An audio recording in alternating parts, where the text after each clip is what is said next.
YouTube channel. So I'm starting it now. It'll take it about 10 seconds to kick in. You are live now. All right. All right. This is the Finance Committee of the Suffolk School Board meeting for the second time this year, May 12th, 2021. I have the agenda on the screen for everyone to see. We're going to start with an overview of revenue by fund. There's been a lot of revenue questions, so I want to make sure that we cover where we are with revenue by fund so that you can see what's happening and give you some information about where we are with the food and nutrition services specifically. And then we're going to go on and talk about the CARES Act 3 funding, give you some information there, some significant changes in the finance department so that you're aware of what's happening there. Talk about the CARES Act phase 2 so we can update you on that application and what's happening there, and then we'll take some questions and comments from everyone. All right, so overview by revenue.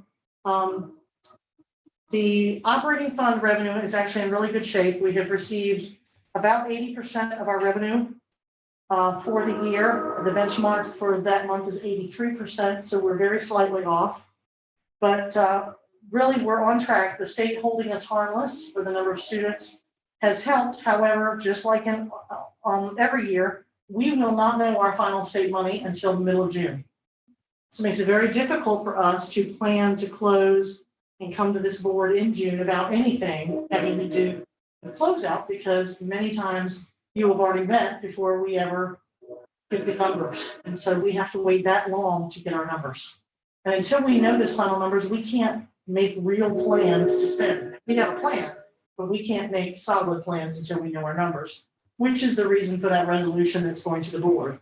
So that would be the second thing. I'm going to talk about the grants fund separately and the food and nutritional fund separately. The grants fund, we need to ask for some additional appropriation. And I'll get to that in just a minute. But let's talk first about, I guess we'll talk about the grants fund appropriation. That would be the next thing to talk about. In your packets that I've got in front of you, you've got a memo to the interim Suffolk City Manager from Dr. Gordon talking about the grants that we've received this year. It's the next one down. I'm sorry. Next one down.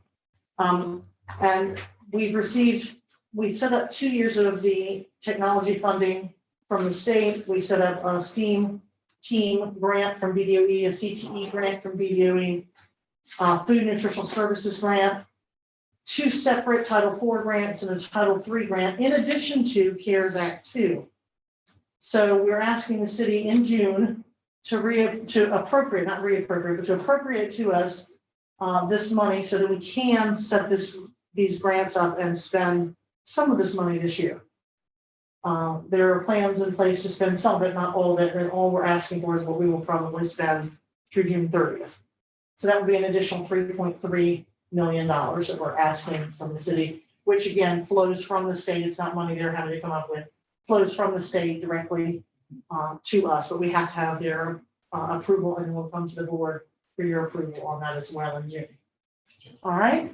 So the resolution, let's go back to the resolution as we're talking about the operating fund. So we won't know our numbers until mid-June, as I said. You'll have already met.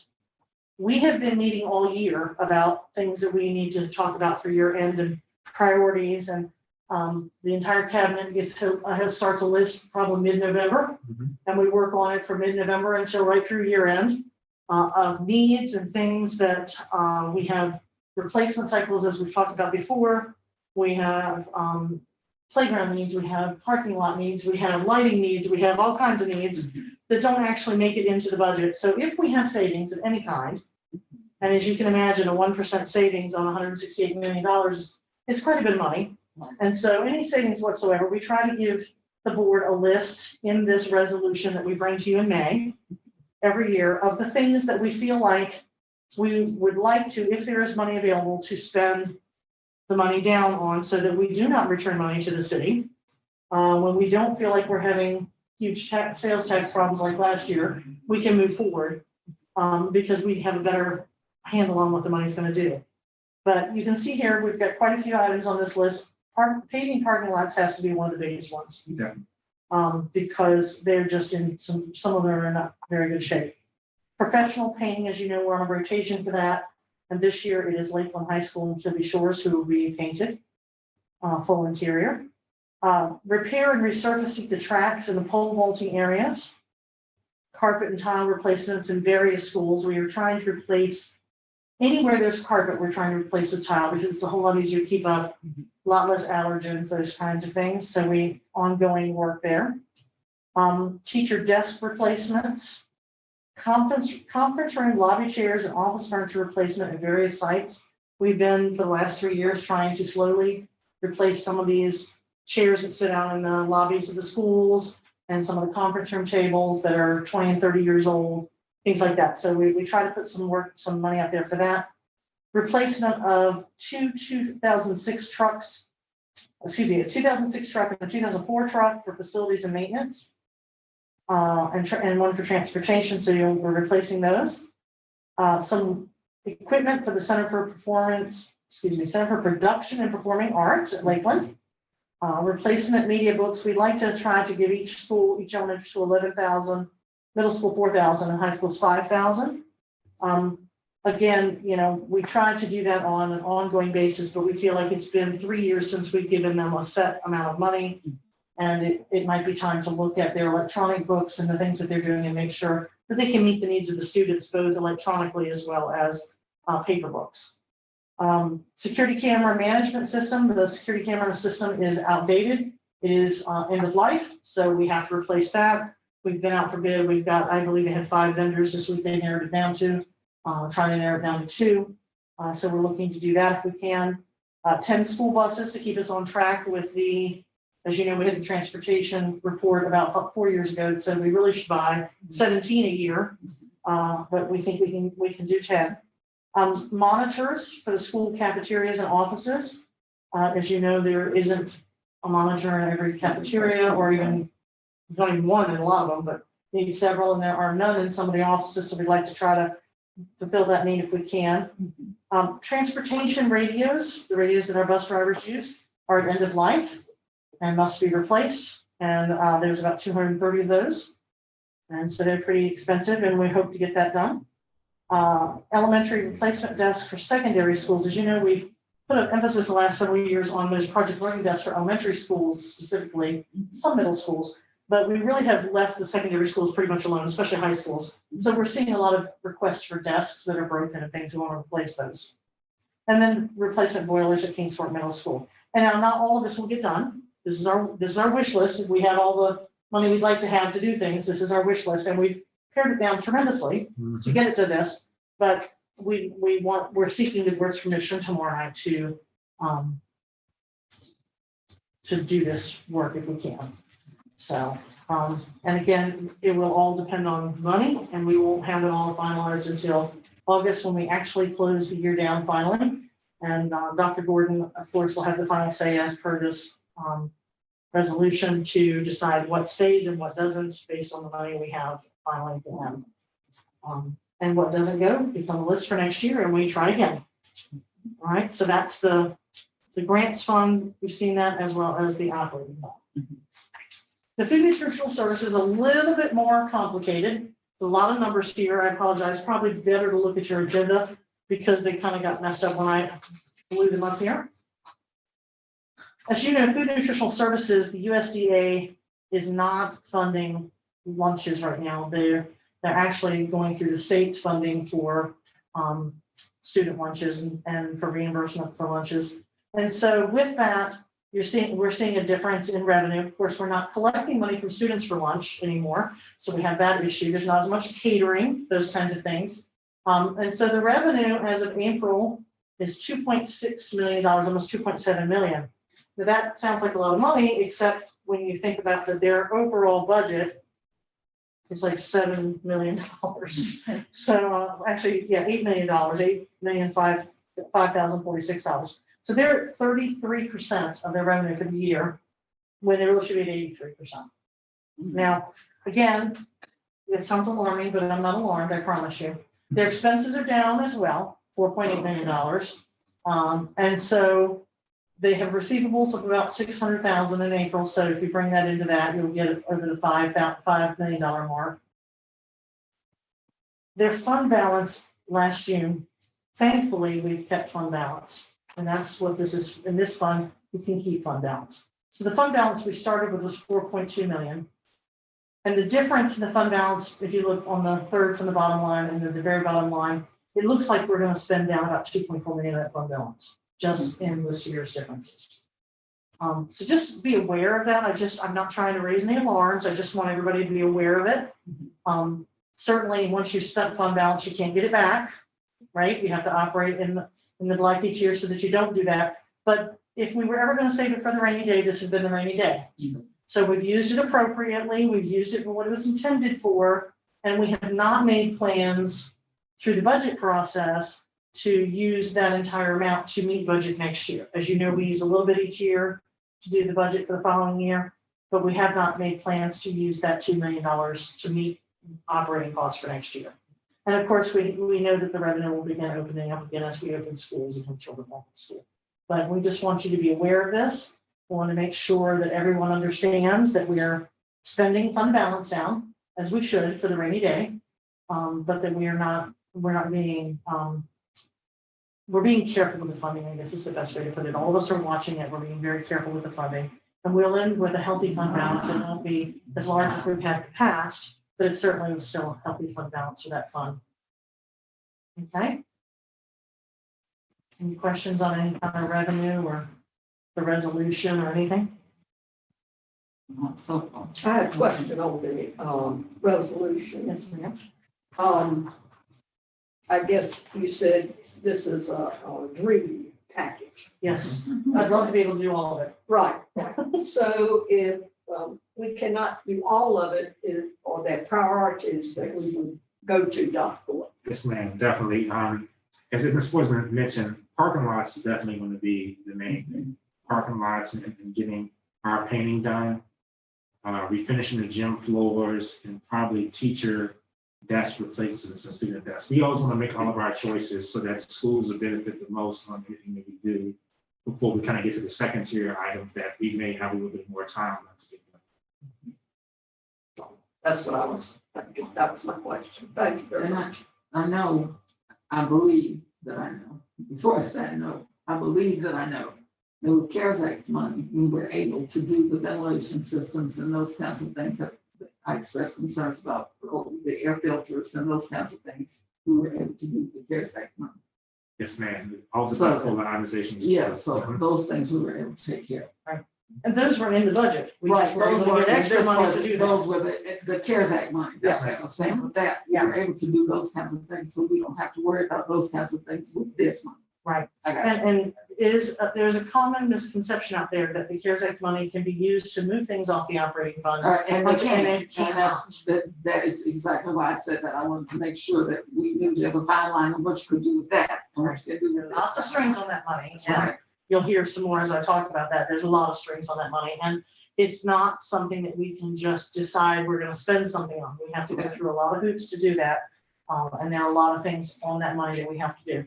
All right, so CARES Act 3, before we have the public hearing tomorrow night, I'll be standing up and doing some, just a little bit of talking about when it was signed into law, how much is allotted to us, deadlines, those kinds of things. And you have the PowerPoint here. And again, I give it to you in paper because I know you have it in your board packets, but it was kind of all throughout and I wanted to have it in one place for you. Right. And so basically we'll be going over this tomorrow night, but I wanted to just alert you to the 20% set aside. That is a very huge part of this CARES Act 3 money. It has to be set aside to address learning loss.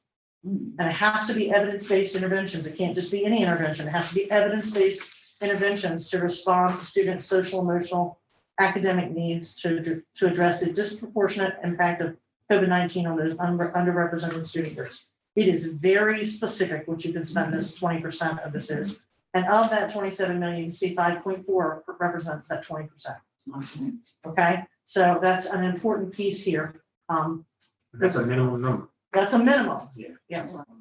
The remaining 21.8 million can be used in various ways, but there are a lot of caveats to this. I'm going to go ahead and put up here the allowable uses of the CARES Act.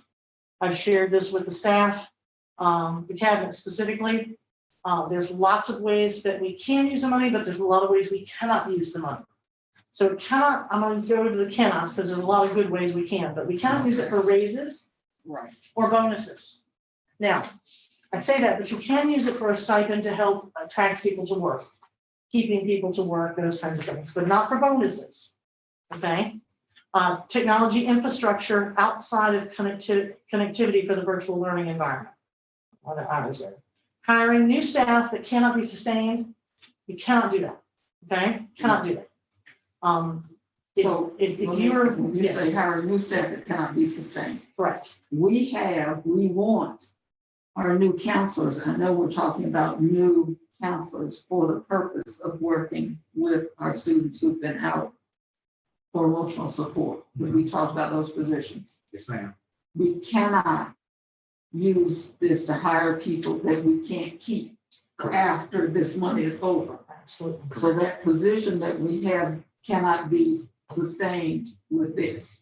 Unless we know we can sustain it in another way, Right. we should not hire it this money because they're telling us that you shouldn't use it to hire. Yeah, people. I wanted to make that clear because I want anybody to think that this money helps us hire that person. That has to be in the money that we asked for, that we're getting from the state and from our local government. Correct. That's a separate piece. Yes, ma'am. So this has to be for extra things that we could do.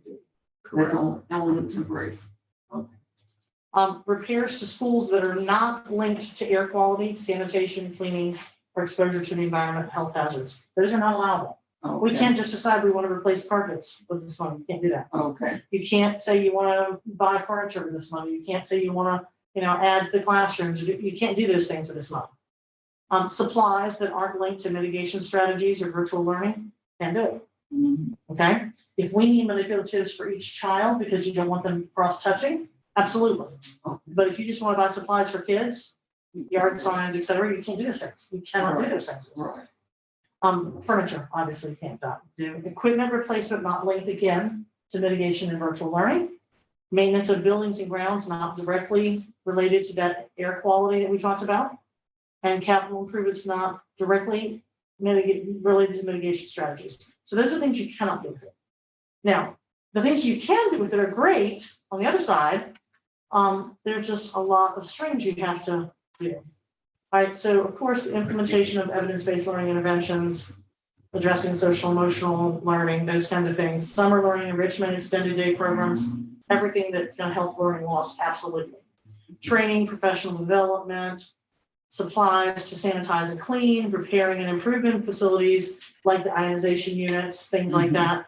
The envelope of the building, repairing roofs, those kinds of things. Some repair roofs, you got to be careful with that because it has to include several pieces to that, which I'll talk about in just a moment. Addressing the needs of low-income families and children with disabilities and English language learners, all those underrepresented groups. Planning for implementing activities for long-term closures. Planning, should we have to do this ever again, what you would do. Purchasing educational technology and all that and we've done a lot of that in our planning purposes. So providing mental health services and supports, planning for implementing activities during long-term closures, planning activities related to summer learning. Oh, one of my R's keep going away. I knew I had to make it. Mr. Fox. It's got to be something weird. I promise you I can type. I promise.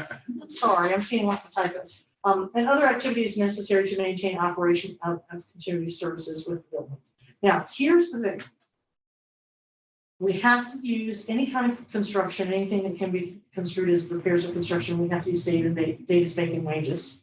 And I'm going way back here, for those that were around during the ARA money back in 2010-11. The federal government has a list of wages that you have to pay. Okay. We have to use those wages, which significantly increase the cost. You also have to pay your sub to do payroll audits and send them to you each week, where people have to sign off that that's their wages and that's what they're being paid. It creates significant cost to the project, so it will hamper our ability to do lots of things because we have to make sure that we cover all those costs. And then you have to have written permission from the state to do any kind of construction work. And so you have to have those pieces in place. In addition to all of that, in anything that we do with RFPs and anything we go out for purchasing, all purchase orders must have very specific language on it. It's about 3 pages of language that Anthony's now going to have to add to his purchase orders. and send with them. So the purchase order will go from a 2-page document to a 5-page document. So, but they're very specifically, you have to tell them. Now, the reporting on this is also crazy. You have to not only report to the state and get reimbursement, but the state has categories. You have to subcategorize everything on the reporting, and then you also have to go out and put it on the federal website for transparency. So it is a lot of places, and it's a lot of reporting that goes along with this. So it's not as cut and dried as people would like it to be. It is a lot of money. It's over 3 years. You have to have it spent by September 24, September 30th of 24. It's to be spent, not obligated, but spent. So that makes adds a little bit to it. Here, you know, we have some broad categories out there already. You can see here the planning document where we've got some work being done. And this is just a draft. This is no way, shape, or form done. We have most of the summer to plan this. The application is due by September 1st. And none of the plans are to use any of this money per year. This is all in the next few fiscal years. You can see where we've broken this out by fiscal year and with the total cost and how many students it's serving. Part of the planning, we have to say what evidence-based research we're using, a description of the intended use, and how it has a connection to COVID or mitigation for COVID. And so you can see it's quite a bit of planning that will go along with this. And to Dr. Buckland's this was a working document that we would kind of use to try to come up with some ideas between this and the information that we may receive from our constituents tomorrow during public comment will allow us, besides any potential board direction, to kind of group some things and get some estimated costs.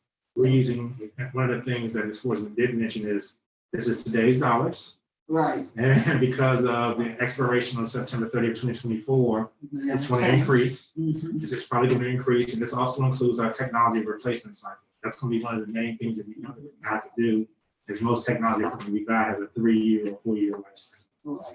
Right. So the cabinet has come up with just some broad categories for this. Information technology, professional development, the instructional set aside, the instructional non-set aside, special education, and facilities and maintenance. And again, these are just broad categories that we thought would be a good starting point. Certainly, we want to hear from the public, we want to hear from the board what their ideas are, and really understand kind of what everyone believes should be the direction we take for this money. But we just want to get some broad categories so people could begin thinking about those categories. And certainly, if there's anything outside these categories, we're absolutely open to looking at. But we just wanted to give some, we got to get some structure for people to begin thinking, and we wanted to just give that structure. Right. And Ms. Forsman, again, is going to present this first. Right. Before you officially open up the public comment tomorrow, Dr. Buckland. If anyone is speaking, they will then know about these 5 broad categories that we have here, Right. which could kind of also help them, guide them in their comments. And it should also help them know what you can spend the money for. Yes, ma'am. Because when people hear money and they think you can buy anything, this will help them know that you cannot buy anything. There are some limits to what you can buy. And also, I think it's important that they know that some money has to be set aside for a specific purpose. That's 20%. People have to understand that before they begin with all of this. And from the broad categories, it should help those persons who have indicated that they have concerns, that you cannot say that this is going to go to this school and that school and that school and that school, because we have special students with disabilities in every school. That's right. We have students with disabilities on every level, and we have students with disabilities in every center that we have. We have instruction, of course, everywhere.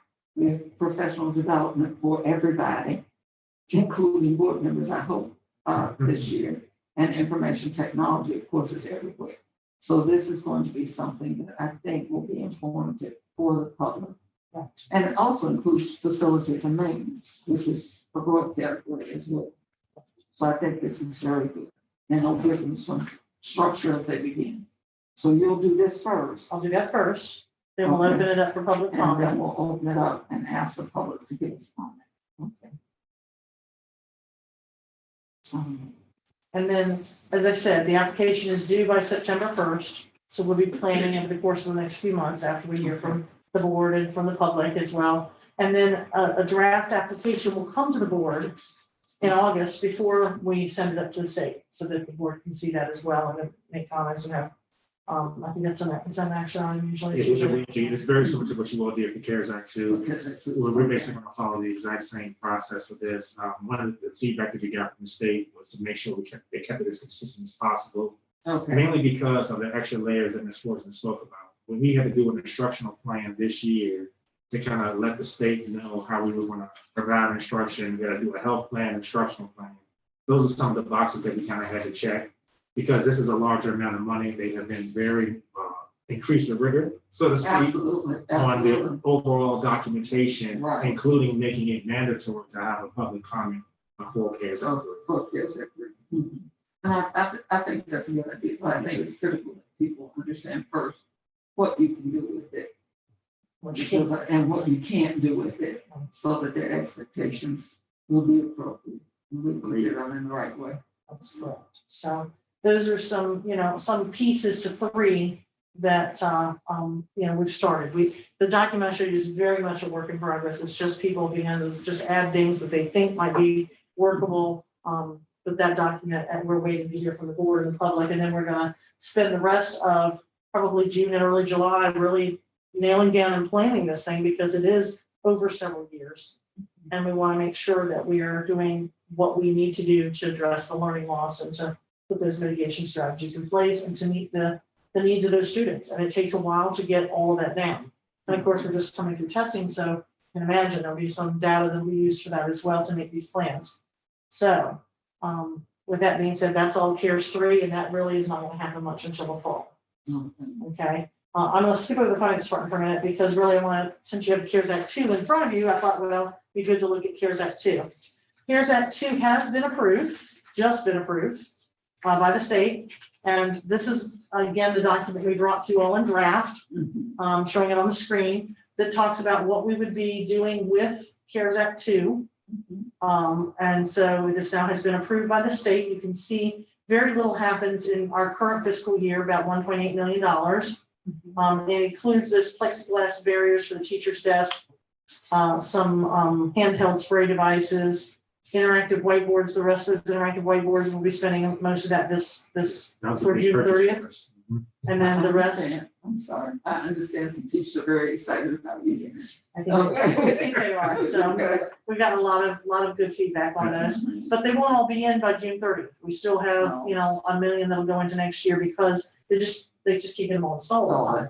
So, and of course, the document cameras that we've already purchased in anticipation that we would get this money approved before June 30th. So you can see that it's about $1.8 million, and that's in that original memo that's going to the city. It's part of their appropriation to us, so we can spend that and do that. So for the second fiscal year, we're looking at about 5.4 million, and then the third fiscal year, 4.3 million, and then just between June and August, the end of June and August, 562,000 will roll over to the final year, mostly summer school that following year. So we're doing everything with devices and ongoing, the Khajiit device costs, the replacement. There's software in here, the Zoom product that we continue to use.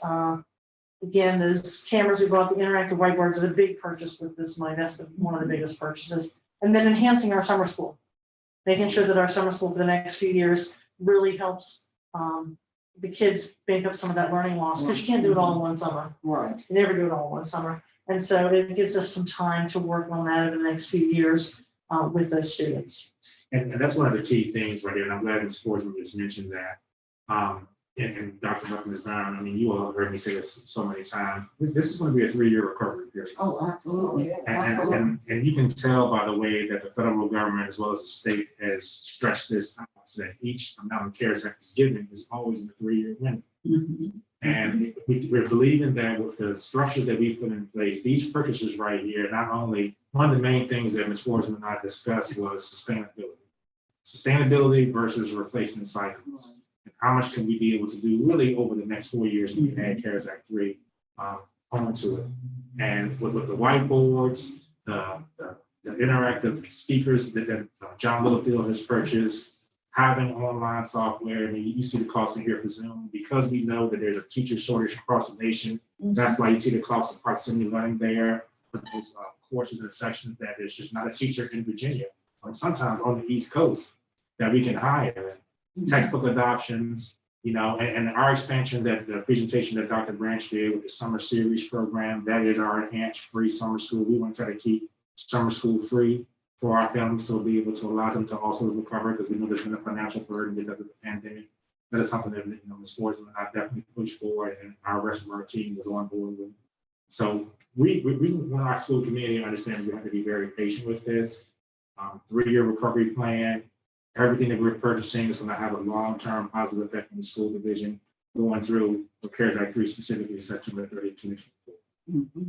Now, the textbook adoptions are not paper textbooks, as you know. Right.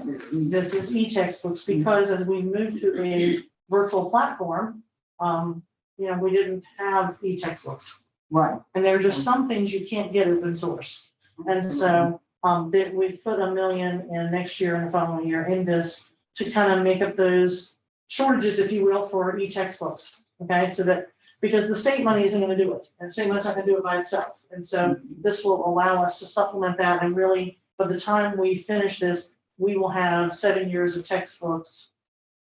E-textbooks, basically our license will be good for 7 years. So it will put us in a great position to begin to sustain that from now on out. And so that's why that's in there, because we want to make sure that we can get ourselves in a position where we're ready and available and everything is in place, that hopefully we never have to do this again, but if we should have to, that we aren't behind the 8 ball trying to figure out where we're getting these textbooks for kids, that it'll all be out there ready to go. And so that's, I think, a very, very viable piece of this CARES Act 2 piece.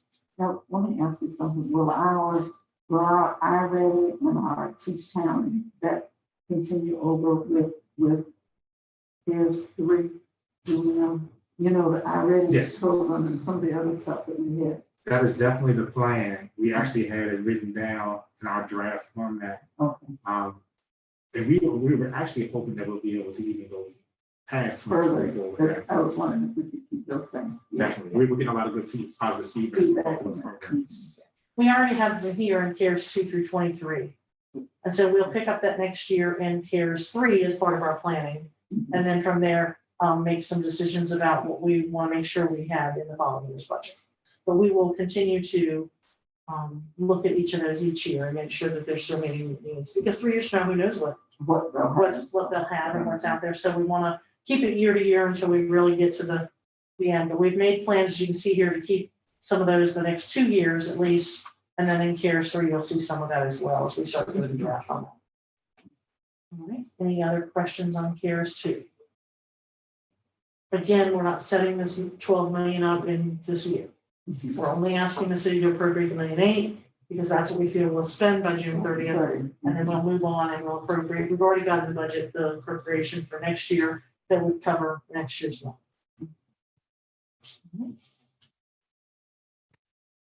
All right, and then finally, let's go back and talk about some significant changes in the finance department, because as you saw last month, Hilda Harmon has retired, and she's been almost 20 years with us. So it's quite the hole in our department, but we've made some plans and hired some folks, and we're excited about it. We will have our chief senior accountants that will be handling all of our grants. So we'll have 2 people that will know everything about our grants, everything about our insurances, all of our fixed assets, those kinds of things, instead of one person. So we're building that redundancy in and going down an administrator in the process eventually as we move through this. So we're very excited about that to be happening in the department. But it will mean some changes, and we'll be sending out to all the schools and departments who's responsible for what, so they'll know who to contact. But it's significant changes, because we really had planned, we've been planning this for a couple of years, knowing we had all these people ready to retire. This one was a little bit earlier than we planned, but we're ready for it, and the department is ready to move forward. We've made all the training plans already, and everyone downstairs is updating their standard operating procedures manuals accordingly, because we've split some things off. So we're excited about this opportunity. We're excited about what's happening in the department, and we really are excited to have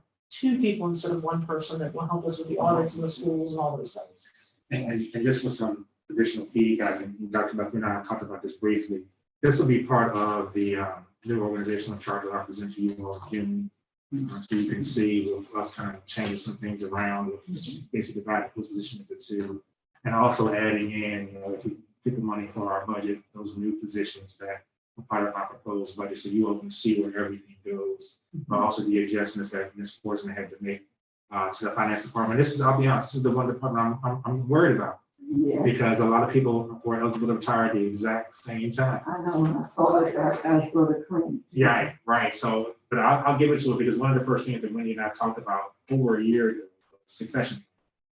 And she had the foresight to really be able to divide up some of these responsibilities. A lot of cross training went on in all the departments that she's responsible for, not just budget and finance, but we also see it in field facilities, maintenance and planning, and we also see it in food services. So anytime anyone was out, especially when we had people quarantined, we had other folks that were present that had a lot of those same duties and responsibilities to complete the task. So that's one of the things we're working on. The succession plan that Wendy has come up with, it's going to be the next 2 to 3 years. You'll begin to see more professional learning requests coming out of budget and finance and different responsibilities. We're going to, in the future, I can share with you all right now, I'm comfortable saying one of the positions I will probably put in next year's budget, because wasn't really planning on adding anything. I say, what I will have to add will be another buyer for the budget and finance department. Mr. Hines I put a lot on his plate personally myself. And with some of the different things that we've had to be able to do this year because of COVID, has added even more responsibility to his plate. So I need to. And, CARES Act, and it's Yes, just not gonna be able to be. Right. Your manager don't like it's right.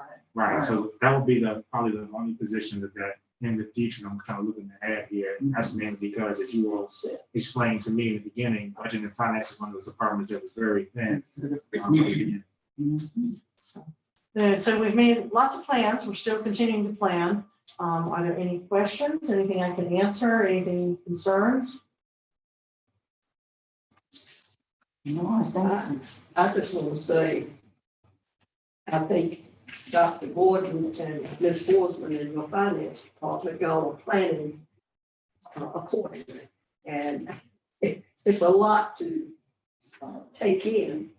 And you have to have a very detailed plan so that we don't violate anywhere and so that our money is flowing as it should to where it should be. And it looks like to me, this is an excellent plan. And I know it's taken a lot of time, to come up with, and I appreciate the work that all of you put into it. And I know the finance department's going through a lot of transition. It's not an easy time for anyone. Like you said, with CARES and whatever, it's given more responsibilities and is realizing in planning for the future that we need other personnel. And we needed those in the past, but now we know we have to.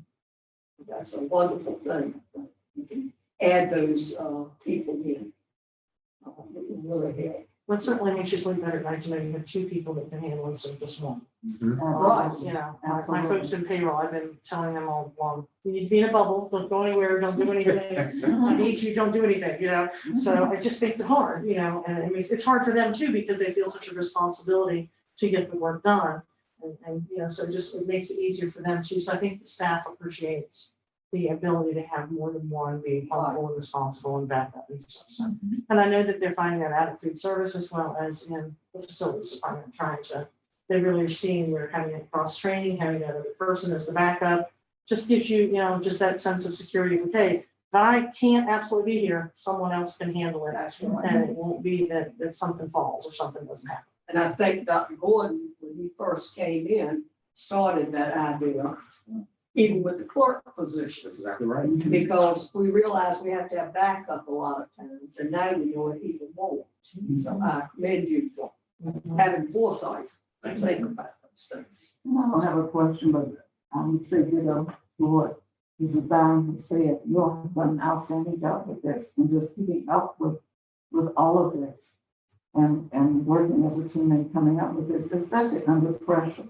I think I probably have a brain that goes on pause, and I probably have plexiglass up for foolishness, and it sort of bounces off when I get crazy comments that I sort of ignore. But I think that you all have worked under such pressure, ridiculous pressure, unnecessary pressure, but you've done a stellar job. And so all I can say is thank you for what you've done and what your staff has done. And you know, you have my support and they have my support and you'll continue to have it. Okay? Well, phenomenal So let's staff. keep doing I what just tell you're you, doing. phenomenal staff. Phenomenal You'll have leadership great right staff.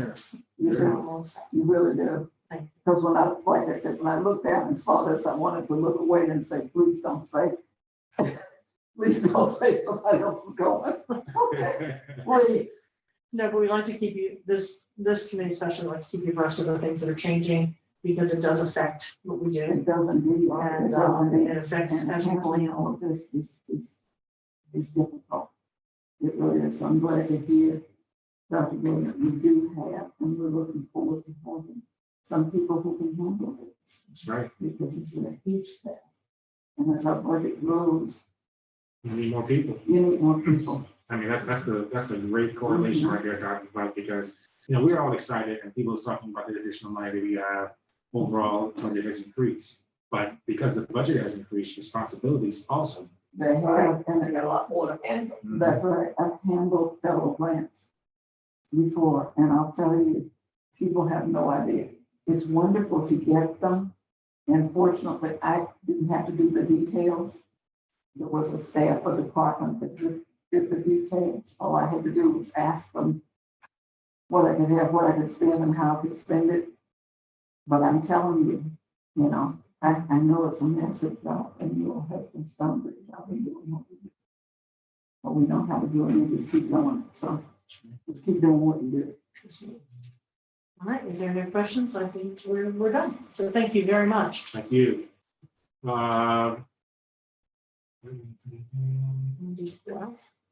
We